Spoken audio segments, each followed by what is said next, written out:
одоо би чинь багасаа ер нь сүнс гэхээр л нэг амар юм байд юм байна гэж одоо аимшигын киногоор нөгөө нэг төсөөлөл айж явдаг байлаа шүү дээ ер нь бол. Тэгэхэд одоо сүнс гэдэг маань бидний одоо сүүн эс бөгөөд бүх хүмүүст одоо байгаад байгаа байхгүй юу? Сүнсний сэрэл гэдэг зөвлөж ерөөхдөө бидний ухамсартай сонголт гэж ухамсартай амьдрахад л ер нь чиглүүлээд байгаа зүйлийг сүнсний сэрэл гэдэг байгаа шүү дээ тий.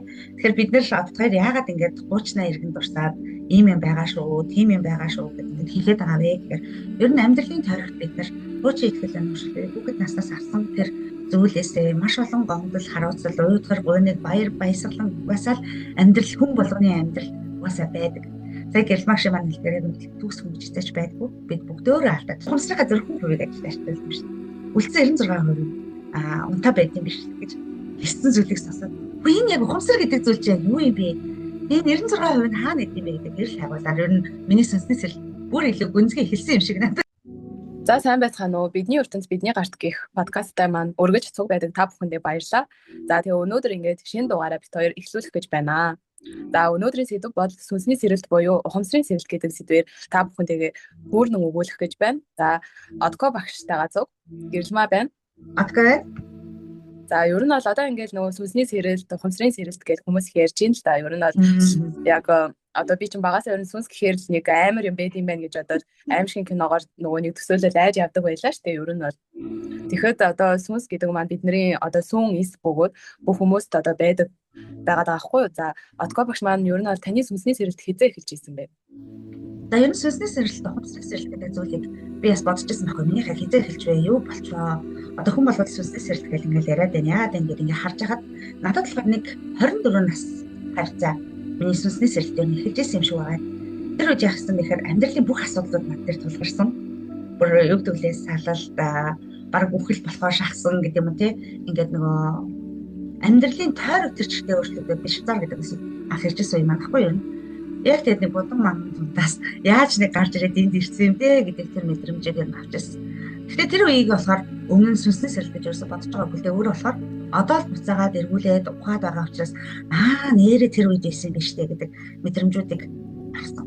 За тэгэхээр нөгөө сүнсний сэрэлт гэхээр бид нар одоо нэг бодлын ингээд бодоод хаар ийм гэж бодоод байна. Бүхэл асуудлууд гарч ирээл те ингээл сүнс гинт дотроос гарч ирээд ярьчдээ юм шиг бодогдоод байгаа хгүй. Тухайн үед болохоор яаж исэн бэ гэхээр ерөөсөө нэг юм болоход байлаа л тий. Одоо чинь болохгүй асуудлууд араас гарч ирж байгаа чинь миний амьдрал нэг таадамжгүй тийм хэцүү юм шиг үед байсан байгаа хгүй. Гэтэ яг тэрийг шийдвэрлэж чадсан уу гэх юм бол нэг ясандаа би зуцсан юм шиг хэрнэ. Тэр амьдралаас зуцсан юм шиг хэрнэ. Гэтэ энэ нь бараг миний амьдрал илүү оновчтой шийдвэр байсан юм байна гэж өөрөөр хараад байгаа. Тэгэхээр бид нар одоо ингээл сүнсний сэрэлт, ухамсарын сэрэлт гэхээр яг тэр будам мандуудаас чи буцаагаад ингээд ямар ч танихгүй хүмүүсийн орчинд би ороод ирж байгаа байхгүй юу? Тэ? Яг үнэ хэлэхэд хай бай гэдэг хоёр үгтэй л энд ирж байлаа шүү дээ. Тэгэхээр тэр дундаас ямар ч гэсэн өөрийгөө авч гараад бүх юмыг дахиад эхнээс нь эхлүүлээд амьдралыг яг эхнээс нь эхлүүлсэн яг л жоох хөвчиг бүх юмыг сонирчилж үтсэн зүйл тэнд л яг төрөөд байгаа юм. Миний өөрийн бодлоор тэгэхээр гэрэлмаа багш маань бас иймэрхүү сүнсний сэрэлтийн ийм үе байсан уу? Асуудлууд араасаа яг ингээд бүх юм нэг гой бүтэж явж ийсэн аа. Ингээд бүх юм ингээд нэг нуран унж байгаа юм шиг одоо үе тохиолдож ийсэн. За тэгэл ер нь бол яагаад юу бүтлгүүдж юу юунаас олчих вэ гээл ингээд хайгаал ийсэн гэх юм уу. Тэгээ миний бодлоор нөгөө нэг одоо корона гарсан үед ихэнх нь нөгөө нэг гэртээ ингээд шигдаа суусан да. Тэр үе болгонд нөгөө нэг хүмүүс нэлээд татгшоогоо орж эхэлсэн үе чиг надад санагдсан байхгүй. Яг тэр үед бас би нөгөө нэг сэтгэл зүй гэж юу юм гэдгээр ингээд нөгөө нэг амар ингэж одоо сонирхож эхэлж байсан үе байсан юм байна. Тэгээд за одоо сэтгэл зүй гэж нэрээ юу илээ? Ер нь хүн яагаад ингэж сэтгэл зүйч дээр очиод байдیں۔ Тэгээ яг ингээд нөгөө нэг тэр үед болохоор нэг бас асуудал тулгарсан байсан. Тэгээд тэр асуултын хариултыг хайгаад сэтгэл зүйн бахан хүмүүс рүү юм бичээд энэ яа гэм ба тэр яа гэм ба гэж биччихсэн хгүй. Тэгэхэд надад ингээд нэг ихч болохоор нэг сэтгэл зүйч болохоор тэр үед чинь тэгээд угаасаа 10 жилийн өмнөд би сэтгэл зүйч авах мөнгө юу нь байх байгаа шүү дээ тэр чинь. Тэгээд би ингээд мөнгөгүй байна. Та надаа ингээд үнгүү зүгээр ямар нэгэн ном ингээд одоо ингээд сонирхож болох болов. Би тэр номын уншаад гаргалгаагаа олчих л доо гэд нэг тиймэрхүү хүсэл тавьж байсан байхгүй юу. Тэгээд тэр ихч болохоор надад нэг ном сонирхуулсан нь болохоор уучлал гэдэг ном байсан. Одоо бүх юмны уучлалаас эхэлнэ гэдэг ном байсан. Тэгээд би тэр номыг ингээд уншиж үзээд сонирхож үзээд ер нь ингээд одоо цэгэл хаана гэдэг хайгаад байсан юм шиг байна. Нэг цэгэл байна, тэрийг нэг олчихгоо л байна гэж ингээд хайгаад байсан чинь яг тэр үед болохоор тэр номыг уншаад нэг ойлгож байгаагүй. Тэгээд за дими юм байна гэж ингээд өнгөрч байсан. За тэгээд дараа нь явж байгаа л Орос руу ирээд бас баахан сэтгэл зүйн подкаст амар юм сонсох туртай.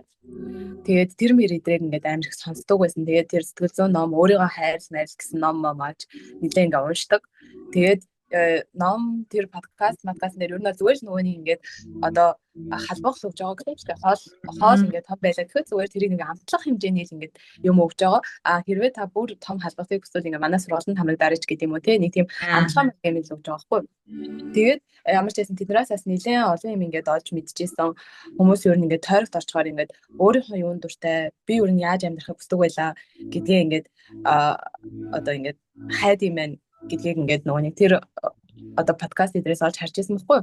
Тэгээд би яагаад хүмүүс ингэж яг өөрийнхөө юу дуртай мэдгээ болтлоо ингэ байгаад идэм бол гэдэг тийм асуулт гэж ер нь ингэж асуулт асуугаад ер нь яагаад ингэж идэм бэ гэдэг ер нь амьдрал яагаад ингэж явагдаад байгаа юм бэ гэдэг гэсэн нөгөө нэг баахан л юм одоо нөгөө нэг асуултанд унж байгаа л гэсэн үг байхгүй. Тэгэл тэр нөгөө яагаад хайгаад эрэл хайгуул хийжсэн тэр нь одоо миний сүнсний сэрэлтийн үе юм болоо. Одгоо багш та энэ дээр юу гэж хэлэх вэ? Өвдсөн байсан байхгүй юу? Өвдсөн. Өөрөө бүр ер нь нэлээд өвдсөн байсан. Тэгэхээр тэр үед би ээжийнхэн амнаас сонссон нөгөө ээж мэжсэн нууцсан тэр хөр хамт бас санаагийн зовлол гэж нууцлаа л та. Тэгээд тэгсэн чинь ээж маань шүн унтж байгаа би бас айгүйх яолж боссон юм шиг үлээ.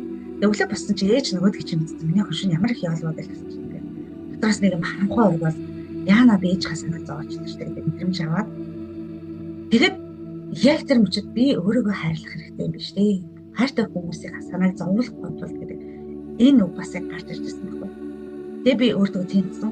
3 сарын хугацаанд тэнцсэн.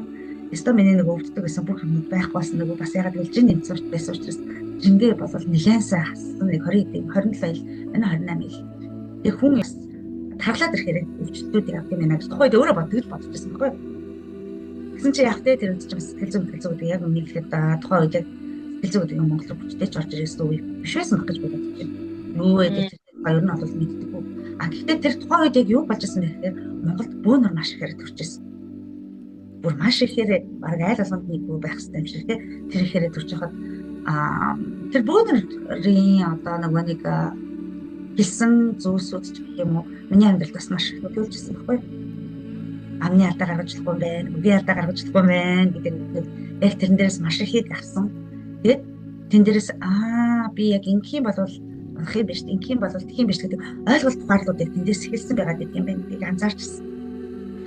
За тэгээд ер нь бол сая ингээд бодоод гэлмаш байг ярьж байхад ковид үед стажинхэн хүмүүс төвшөө орсон шүү дээ тийм. Яг тэр ковид үед би ч урд нь фитнес энд нөгөө яасныхаа дараа манайч Францад гараад ирсэн фитнес хийдэг байж байгаад фитнес дээр гэсэн чинь гэрээсээ 100 км-ч гарах хэрэггүй болоо бид хэд чинь жинхэнэ утгаараа 20-нд орсон байхгүй. Тэгээд нөгөө дэлгүүр авахын тулд бүгдэнд нь вакцин хийгээд хүчээр вакцин хийлгээ гэдэг тийм. За тэгээд би гэрээсээ гарч ирэх юм бол юу вэ гэдгсэн азар мөргөл хий гэдэг санал. Хэсэг бүлэг одоо бүсгүйчүүдтэй нийлээд ямар нэгэн юм хий гэдэг ингээд нийтээр бид нар ярилцсан. Тэгэд тэр үед болохоор мөргөл хийя гэдэг саналыг гаргаад. Ер нь бол мөргөл хийж гэж. Тэгэхээр за тэгж дараа нөгөө энэ чинь надны мөргөл хийдэг юм байт юм байна. Өөрөөсөө юу гэдэг вэ? Хариуцлагатай хамтрагч юм байгаа ч гэдэг надад хариуцлагатай хамтрагч байсан. Тэр одоо хамтрагчтай маш их баярлалтай битээр баг жил гарны хугацаанд тэгээ өглөө оролцсон гоё мөргөл хамт тэгээд хүмүүс нөгөө ковидээр тархалаад гарлаа гэсэн бол стажинхэн өөрийнхөө эдис болгоныг мэдрээд гарсан. Хэвлэжсэн баггүй. Тэгээд тэгж явах хугацаанд яг миний яг хийж гэсэн зүйл гэх юм бол өөрийгөө хөгжүүлье гэдэг нэг юг өөртөө тавиад шинэ жилийн бэлгэнд бүхний хөгжил гэдэг сургалтыг тэр чинь аль хэзээ бэлтгэгдсэн нэг сургалтнууд гэдэг чинь тэрийг аваад тэрэн дээрээс надад хамгийн их зүгээр сонирхол татсан зүйл нь байсан гэх юм бол ингэж хэлсэн баггүй. Ухамсараа зөвхөн хувийг ажиллаж байсан юм шиг. Үлдсэн 96% унтаа байт юм биш гэж хэлсэн зүйлийг сонсоод. Үгүй энэ яг ухамсар гэдэг зүйл чинь юу юм бэ? Энэ 96% нь хаана идэв юм бэ гэдэг гэрэл хайгуулаар ер нь миний сонснос бүр илүү гүнзгий хэлсэн юм шиг надад. Тэгэхээр гэлмагшаасаа ярьж байгаа яг л ерөнхийдөө иймэрхүү үйл явц зарлал сүнсний сэрэлтүүд болоод байна. Ягаад гэдгээр тий. Тэрс гэлмагш маань одоо ягаад гэдэг хайж яж байгаа одоо сүнсний сэрэлтийн өвдөлт мэдэрдэг юм байна. Ер нь хүн сүнсний сэрэлт ирэхээр ямар тохиолдлуудыг авдаг байх гэж байна. Ягаад байна уу? Юу гэдэг вэ? Хоёлаас хүмүүсттэй бас ярил л да. Нөгөө амар том зүйлээр нэг төсөөлдөг юм шиг надад санагдаад байхгүй сүнсний сэрэлт гэхээр нэг тийм амар тийм хэцүү эсвэл нэг тийм зүгээр сэрхээрэл ингээ гоё болчдөг. Ингээд сүнсэн сэрхээрэл гоё болчдөг болохоор баг ингээд нөгөө нэг бүх хүмүүст их хэрэгтэй юм шиг те. Тэгэхэд болохоор яг одоо юу гэх юм би болохоор өөрийнхөө сүнсийг сэрж ийн ч гэдгийг мэдээгүй байсан юм уу? Ер нь бол тэр үед надад сүнсний сэрэлт, ухамсарын сэрэлт гэдэг ойлголт ингээ байхгүй. Би ингээд ер нь бол ингээ орой болгон унтаж чадхаа болсон. Шүүн болгон ингээ унтаж чадахгүй. Эсвэл унтсан ч гэсэн ингээ бүр нэг юм ядраад бүр ингээ нэг туйлдсан юм шиг сэрээд идэг байсан. Тэгээ бүр ингээ одоо яаж ингэж нэг энерги олох вэ гэж ингэж бодсон штеп хүн чинь. Тэгж яхад манай их над руу баахан сүнсний сэрэлтийн подкаст явуулдаг байхгүй. Тэгээ би харчихсан одоо юу явуулаад байгаа. Юм сүнсний сэрэлт, юм сүнс одоо солиорч юм уу, мэлэрч юм уу барыг тэгж бодох нь холбоо заяа. Тэгээд би дараа нь яг тэр подкастыг сонсож байгаа. Заваараа нэг хайлт ингээд сонсож үзсэн чинь яг ингээд надад бас тохиолдоод байгаа юм болоод байна шүү. Ингээд дараа унтаж чадахгүй байх, скол байг нөгөө хард ард зүүдэлж ингэж сэрэх. Тэгээд ингээд нэг одоо доторх ойрлоо юм шиг мэдрэмж ингээд нэг би өөрийгөө илэрхийлж чадахгүй юм шиг, өөрийгөө гаргах хэрэгтэй юм шиг нэг л юм утга учиргүй ч амьдраад байгаа юм шиг. Ер нь амьдралын утга учир хаана байгаа гэж бодогдоод ч байгаа юм шиг. Ер нь ингээд одоо ингээд сургуулаад өсөөл, ажиллаад ингээд би өгчих юм уу тий. За тэгээд нэг гэр бүл зохион хүүхдүүд гаргана. Тэгээд хүүхдүүдийн төлөө хичээн. Тэгээд яг миний амьдралын яг утга учир нь хаана байгаа юм болоо гэж бодож байсан байхгүй. Тэгээд ихэд болохоор жоохон муухай аймаг хуваа хичээж байгаа юм шиг тий. Нөгөө нэг хүүхдүүдийн төлөө амьдрахгүй ч гээд байгаа юм шиг тий. Ер нь зөвөр баг би өөрийнхөө төлөө ингээд амьдрчмаар байна гэсэн нэг тиймэрхүү бодлоос гарч иржсэн байхгүй юу? Одоо би ч юм уу гэр бүл зохиож байгаагүй хүн байгаа шүү дээ. Тэгж яхад баг ер нь тэгээд яг гэр бүлийн үнс энэ хаана байгаа ч гэж бодогдох шиг. Ер нь хүмүүс ингээ ганцаараа гоё амьдраад болоо л штэ. Бараг би ингээ ганцаараа гоё амьдраад болчих юм шүү. Гэсэн нэг тиймэрхүү одоо ингээ лар араасаа одоо юу хий нийгмийн хэв загварыг эвдэж ингэж амьдрмаар байна гэсэн нэг тиймэрхүү юм гарч иржсэн байхгүй юу. Тэгэл ямар ч байсан нэг дайр авахын тулд ипотек авна. Ингээд энэ яг амьдрал юм уу гэхээр амьдрал биш юм шиг. Тэгээд амьдрал биш юм уу гэхээр амьдрал юм шиг нэг юм тань нэг юм хоёрдмал юм нэг юм руу орсон юм шиг. Тэгээд өвдөлт иржсэн бас яг таны хэлснээр одоо нөгөө нэг миний юм нэлээ ингээ өвдөлттэй ирдэг байсан юм а. Дандаа өвдөлттэй ирдэг. Тэгээд би тэрийг болохоор нөгөө химийн үзэгдэл гэж бодож амьдэрдэг. Тэгээд яг хөө эмгтээчүүд эдэрт очиод ингээл үзүүлж байгаа штэ. Тэгсэн чинь яг нэг удаа эмгтээчүүдэд очиод үзүүлж чи намайг мионтай гэж хэлсэн байхгүй юу? Тэгэл нөгөө нэг сайхан Google тийм байгаа тайлтаар үзээд хоргоо хор тавдар одоо угаасаа эмгтээчүүдийн дийлэнхэд ингээд байж идэг зүйл гэж байгаа байхгүй юу? Гэтэ энэ хэвийн үзэгдэл гэж харахаар хэвийн үзэгдэл яг үндэ бол биш. Ягаад тэгэхээр энэ нь 2 3 хүүхэд гаргасны одоо дараа ингэж одоо эмгтээчүүдэд үзэгддэг үзэгдэл байтал одоо болохоор хүүхэд гаргаагүй залуухан эмгтээ хүмүүс үзэгддэг болчиход байгаа байхгүй юу? Тэгэхээр энэ чинь хэвийн үзэгдэл яагаад биш байгаа зү? Гэтэ яг тэр юм ч болохоор мэдээж би ороод сууж юм чи намайг тайлбарлахын тулд зүгээрээ одоо ингээд зүгээр ямар ч байсан энэ бол ингээд үзэгддэг үзэгдэл болсон юм аа. Тийм болохоор санаа зовох шаардлага байхгүй гэж хэлж байгаа нь бол угаасаа тодорхой хэмжээний миний сэтгэл зүйтэй бас ажиллаад байна штэ. Тэгээ би яг тэрийг сонсчоод би одоо хүүхэд гаргаж чадахгүй юм бах та. Би одоо яана гэд ингээд бодож байгаа байхгүй шууд. Одоо тэгэхээр би ингээд цаашдаа яг яан гэсэн үг үү гэж ингээд баах юм ургуулсан бодол явж байгаа юм. Тэгэл дараа нөгөө нэг тэр томрвол аюултай гэж одоо ингээд гарч ирж байгаа шүү дээ. Тэгээд ирэхэд болохоор нөгөө хагалгаагаар авдаг зүйл байгаа даахгүй юу? Яна зүйл байгаа даахгүй юу? Тэгээд томрог бол хагалгаагаар ямар ч авах шаардлага байхгүй. Гэхдээ нөгөө нэг юу н одоо эмнэлэгт зөндөө олон тийм өвчнгүүд байдаг. Яг шалтгаан нь тодорхойгүй өвчнгүүд. Яг юуны улмаас ямар бактери, ямар вирус орсон болоод гэдэг тийм тодорхой өвчнүүд байдаг бол яг тодорхойгүй одоо үүссэн өвчнүүд гэж бас байдаг байхгүй юу? Тэгээд мион болохоор яг тийм юмнаас болж магад гарна. Гэхдээ яг тийм юмнаас болсон гэсэн юм бол байхгүй гэдэг өвчнгүүдтэй ордог байхгүй юу? Тэгээд би тэндээс ингээд за ямар ч гэсэн эмгтээчүүдийн өвчлөл яагаад үүсэж ийн юуны улмаас үүсээд байна гэж ингээд бас ингээд хайж байгаа байхгүй. Тэгэл баахан нөгөө нэг бас одоо 7 хурдмөрдний тиймэрхүү одоо подкастаас нэлээд сонсож байгаа маа. Тэгээд нөгөө нэг бяцлах гал өөрөө үзэж мүзэл ингээл байдаг байсан байгаа даахгүй тэр үед болохоор амхандаа. Тэгээд ирэхэд болохоор одоо тэр эмгтээчүүдийн өвчлөлөөл эрэгтэй хүнд гомдлоос үсэлтэй өвчнгүүд бас байдаг гэж байгаа. Яагаад тэгэхээр нөгөө нэг одоо өрчмөө хүрдний тэнд одоо таашаал авах хүрдний тэнд одоо үүссэн өвчлөл байгаад байна шүү дээ. Тэгэхээр яг хэд одоо одгоо багш маань ч ярьдаг шүү дээ нөгөө нэг хэд таашаал авна таашаал авна гэж бас байдаг гэд. Тэгээд тэрний дундаас бас бидний чөлөөлж чадаагүй гомдож явсан тэр үзээ ядсан тэр цугларал одоо бас тэнд ингээд биднэрт өвчин болж дохоо одоо илгээж болж байгаа байхгүй. Тэгэхээр одоо чи энийгээ нэг чөлөөлөдгөө одоо эн чинь болчиход байна штэ. Одоо эн чинь хандсан байна штэ. Чи нэг энэ юм ойлгоодгоо гэсэн дохоогоор зарим өвчнүүдийг одоо ингээд бас хүмүүс рүү явж болдог юм байна л да. Одоо өөрөө бас юм ч хүн байж нэг юм одоо нотлогдож мотлогдоогүй юм яриа сууж байгаа гэж хүмүүс хэлж магадгүй л. Гэхдээ яг үндэ бол шалтгаан байхгүй өвчнгүүд тэгвэл яагаад үүсэлтэй ингэдэг хүмүүс нотолж чадахгүй л шүү дээ. Тийм болохоор бид нар одоо энергийн хуулиар амьдардаг гэдэг нэг болон хүлээн зөвшөөрч хэлдэг бас тий. Ер нь тодорхой хэмжээгээр. За таны манд хувьд яалч яахгүй сэтгэл зүй өвдөд ирэхээр би энд өвдөлт алдахаа өвдөг гэдэг зүйл бол яг үнэн. Ер нь гэхдээ надад нэг анзаарчихсан зүйл 13 нас 24 нас одоо 25 насны өмнө тий 33 нас гэдэг настад маш их тийм миний хувьд хүнд орж ирчихсэн жилүүд байдаг юм лээ. Тэр нэг 33 наснд бас ялцж байхгүй. Би чинь бас яг хаалганд орчихсон байхгүй. 3 удаагийн хаалганд орчихсон. Тэрний дараа би миний хамгийн амар хүнд хэцүү зүйл юу байсан гэхээр авраг автчихсан юм бас байдаг. Тэр ингээд биднэрт альва нэгэн байдлаар ингээл тохоо бөгөөл илгээмжтэй зүг явуулаад гэдэг юм. Ер нь бол тэгсүнсний сэрэлтийн үед дараад нь гэж ажиглаж анзаарч хахад тийм зүйлүүдийг ажиглаж ирсэн. Тэгэд энэ зүйлүүдийн эргээд ингээд бид нар одоо яг сая гэрэлмагш манад хэлдэг зүйлдөө бид нар яг ингээд анзаарахгүй л яваад байдаг тийм.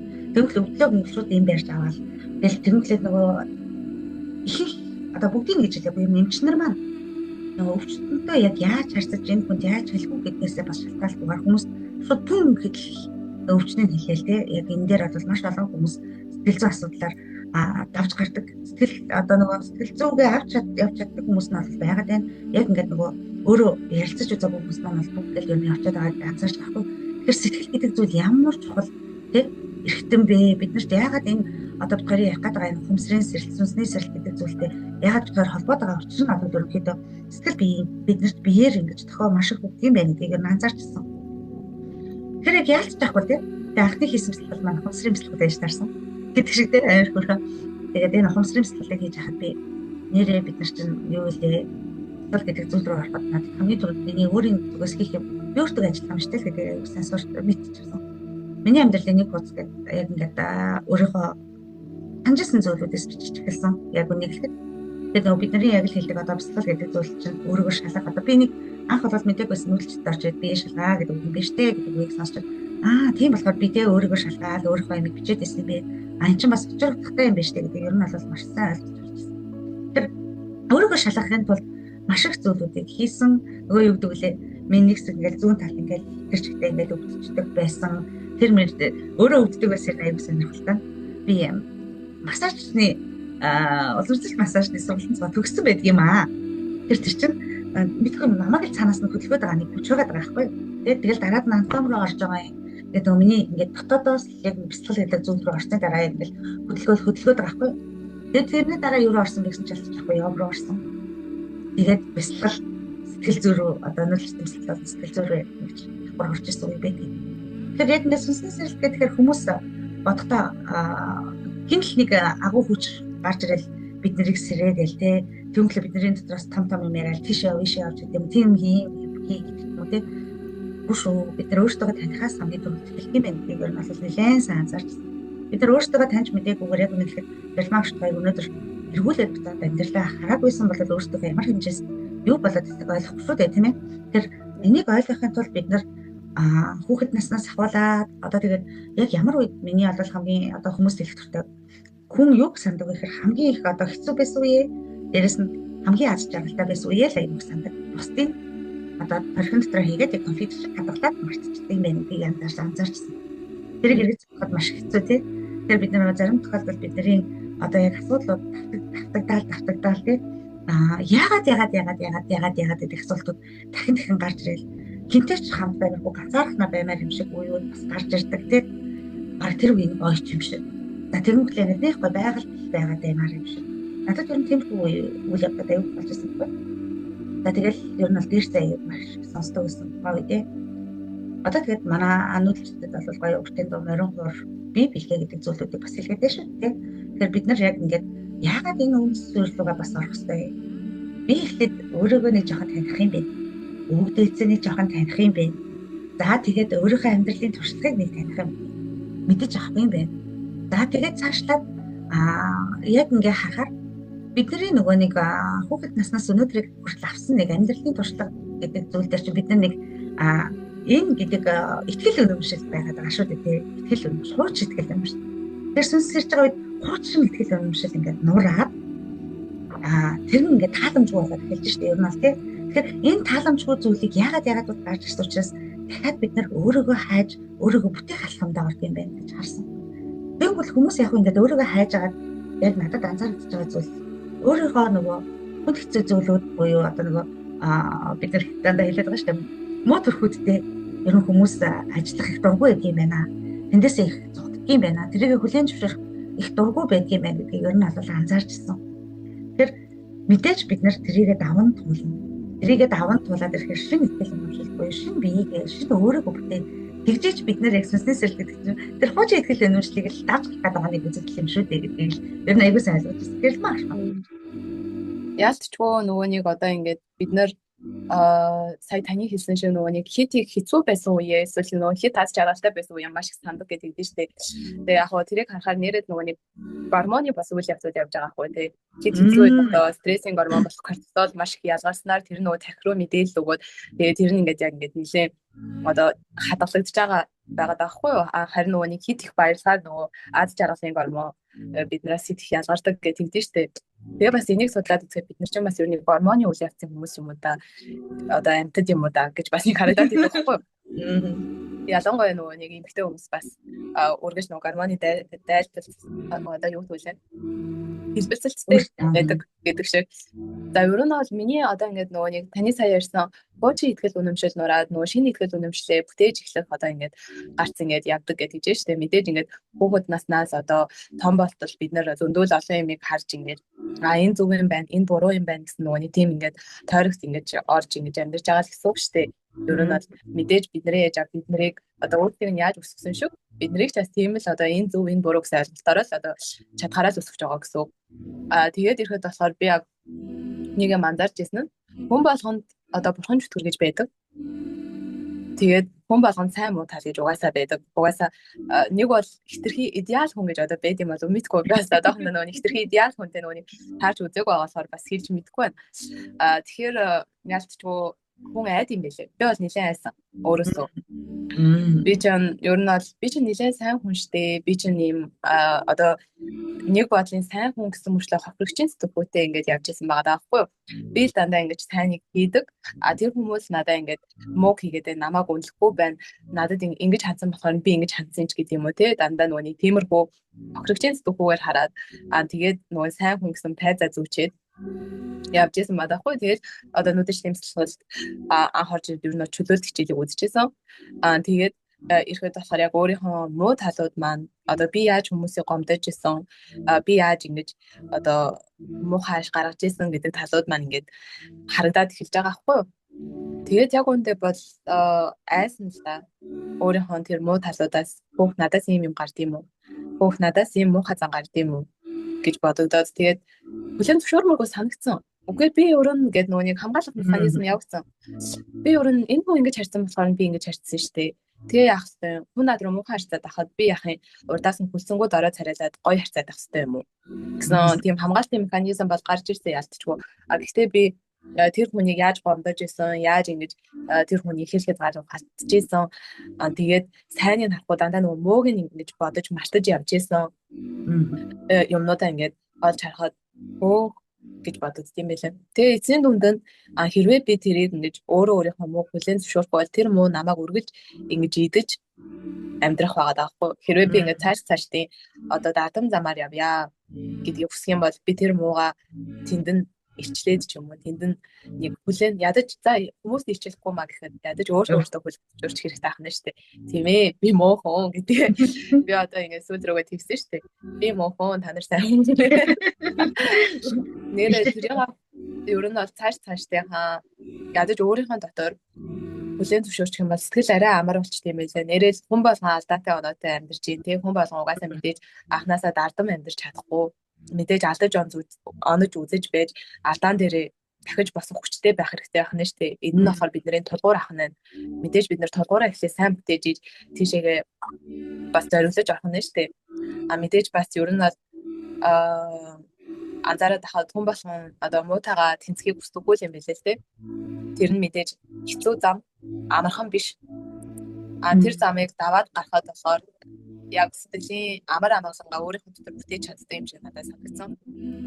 Одоо яг үнэ сая ер нь ингээл анзаарч хахад хоёроо одоо хэлгээд сүнсний сэрэл гэдэг зөвлөж ерөөхдөө бидний ухамсартай сонголт хийж ухамсартай амьдрахад ер нь чиглүүлээд байгаа зүйлийг сүнсний сэрэл гэдэг байгаа шүү дээ тий. Тэгэхээр бид нэр хоёр яагаад ингээд 30-аа иргэн дурсаад ийм юм байгаа шүү, тийм юм байгаа шүү гэдэг хэлээд байгаа вэ гэхээр ер нь амьдралын тойрогт бид нар хуучин итгэл амьсгалыг хүүхэд наснаас авсан тэр зүйлээсээ маш олон гомдол, харуулцал, уйдгар, гуйныг, баяр, баясгалан угаасаа амьдрал хүн болгоны амьдрал угаасаа байдаг. Сая гэрэлмагш маань хэлдэгээр төгс хүмүүжтэйч байдгүй. Бид бүгдөө алдаад дутагдaltaй хоёрч ч гэсэн байгаа. Тэгэхээр тэрийгээ тий ухамсартайгаар өөрчлөөд одоо бас ингээд тодорхой хэмжээнд дахид хвшилт гаргаад явж байгаа энэ хоёр хүн байгаа учраас хоёр юуг туулсан тэр зүйлүүдэд энэ бүгд бас сүнсний сэрэлт гэж хүмүүсийг хэлээд байгаа зүйл чинь ухамсарын сэрэлт юм шүү. Ухамсартай амьдрах эрхлэл юм шүү гэдэг утгаараас энэ бүх зүйлүүдээ хэлээд байгаа юм шүү гэдгээ бас давхар хэлчмээр санагдчихлаа. Яг тэгэхээр сая бид хоёр ингээд ухамсар гэдэг зүйл одоо хүн болгон ухамсар гэхээр бидний хувьд би сэтгэл ухамсар би сэтгэл сүнс гэл зарим тий би сэтгэл тарих гэл зарим нь ингээд хуваагаад байна шүү дээ ер нь бол тийм ээ. Тэгэхээр энэ зүйлүүдийг яг яагаад би үлдээд байна. Сэтгэл яагаад байна. Тэнчэнээс хүсээд байна тий. За тэгвэл нөгөө ухамсар буюу нөгөө нэг тарих чинь яаж ажиллаад байгаа тий. Эднийг ингээ хооронд нь бужигнуулаад нөгөө тархины нөгөө хоёрын сая гялмагш маань хэлдгээр нөгөө хамгаалтын механизм гарч ирэл өөрийгөө хамгаалаад энэ бүхнийг хийгээд ийм зүйлүүд байдаг гэдэг бид хоёроос нэг жижигнэр хэлчихгээд л байгаа шүү. Тэгэхээр энэ тархины тарих яадаг бидний хувьд те өдөр 60 мянган бодол боддог гэж байгаа шүү те. Тэгэхээр энэ 60 мянган бодол хаанаас гарч ирдэг бол гэдэг асуулт бас байгаа дээ шүү. Тэгэхээр бидний энэ 60 мянган бодол хөрхийн бүгд таснаас ихийг хөвлөд тахаас өнөөдрийг хүртэл уулж утсан замнаж ирсэн зүйлүүдээсээ авсан бидний нөгөө нэг зүйлүүд байгаа шүү дээ 7 м хүүгээр авсан зүйлүүд. Тэгэхээр энэ 7 м хүүгээр авсан зүйлүүдээ бид нар цэцэлж анзлахж энэ тархийг тэг зарим үед зогсоож ухамсартайгаар ажиллуулах энэ үйл явц маань ерөнхийдөө бид хоёрыг хэлээд байгаа юм. Ухамсарын сэрэлт буюу сүнсний сэрэлт гэдэг зүйлийг хэлээд байгаа юм шүү гэдэг. За хүмүүс аяг бол гайхаж магадгүй энэ хоёр юу баахан одоо нөгөө хүүхэд нас яриа явчих гэж хэлж магадгүй. Тэгэхээр энэ зүйлийг ойлгуулахад бол бас өөртөөхөө тууллаас жижигэн шипинүүдийг те өгөхөд яагаад байгаа шүү те. Тэгэхээр нөгөө ер нь бол яг ингээд урд нь ингээд хүмсрийн сэрэлт одоо энэ явагдахаас өмнө бол ер нь бол яг бид нар бас хүний үгээр маш явдаг шүү дээ. Тэр хүн тэгж тэмлээд гэм ээ нэг юм бэ гэх ингээд нэг өсөндө бид нар хүмсэргүйгээр тэр үйлдэл хийгээд байна шүү дээ. Нөгөө нэг хэлээд байгаа те тэр хүн болгоны хэлж байгаа үг хойноо эхингээ тийм ээ. Тэгэхээр хүн болгоны хэлж байгаа зөв 100% үнэн гэж юм байхгүй. Тэгэхээр таны дотор байгаа энэ зүйл яг юу хүсээд энэ зүйл юуг хайгаад ирээд байгаа ч л хамгийн чухал. Энэ юунд дуртай юм те энд би юунд дуртай юм. Ягаад би ингээ бониглаад байгаа. Энэ өөрийнхөө мэдрэмжүүдийг ажиглаж сурж байгаа маань нэг ёсондоо бас ухамсарын сэрэлт байгаад байгаа юм шүү гэдгийг бас давхар хэлмээр санагдлаа. Тийм ээ. Тэгэхээр дээр нас нэг жил хэзүүлээ. Ялцчгүй одоо ер нь бол сүнсний сэрэлт эхэлж байхад ямар процессууд болдог вэ гэдэг талаар бид хоёр сая ярьсан. За тэгээд ер нь бол нөгөө нэг хуучин итгэл үнэмшил хэрхэн нуурж уун шинэ итгэл үнэмшлээ бид нэр хэрхэн бүтээдэг талаар тэгээд угаасаа энэ зам ягаад ч амар биш хэцүү. Гэхдээ замыг туулсны дараа сэтгэлийн амар амгалан олж болно. Тэгээд бас сая Отго багшийн маань хэлсэн уг байж тэ нөгөө мэдрэмжүүдээ ажиглаад үзье. Энэ бол бас бизнес ярилт юм а гэд. Тэр бол бас яалтч гэнэ. Яагаад би өнөөдөр гомдоод байгаа? Яагаад би өнөөдөр уурлаад байгаа? Яагаад өнөөдөр би баярлаад байгаа гэдэг юм уу те? Өөрөө өөрийгөө сонирхоос эхлэх юм байна. Бид нар өөрөө өөрийгөө сонирхох, өөрийнхөө мэдрэмжээ сонирхох, өөрийнхөө дуртай зүйлийг сонирхох. Бид нар ер нь ихэвчлэн нөгөө нэг одоо гадаад үзмжээр л нөгөө нэг сонирхлуудаа тодорхойлдог болсон шүү дээ. Энэ гоё зүг, энэ гоё брендийн юм гэдэг чиглэлээр. Тэгэхэд таны дотоодод тань яг юу болж өрнөж байгаа вэ гэдгийг та яг юунд баярлаад байна, юунд гомдоод байна, яагаад таны дотоод өнөөдөр дүүрэхгүй байна гэдгээр одоо дүүрэх бясалгал фосфор бясалгал гэж бас байдаг гэж ааш тий. Тэгэхээр та дүүрж бясалгаарай гэж би өнөөдөр хүсмээр байна. За тэгээд энэ талаар бас хэлмээр байна.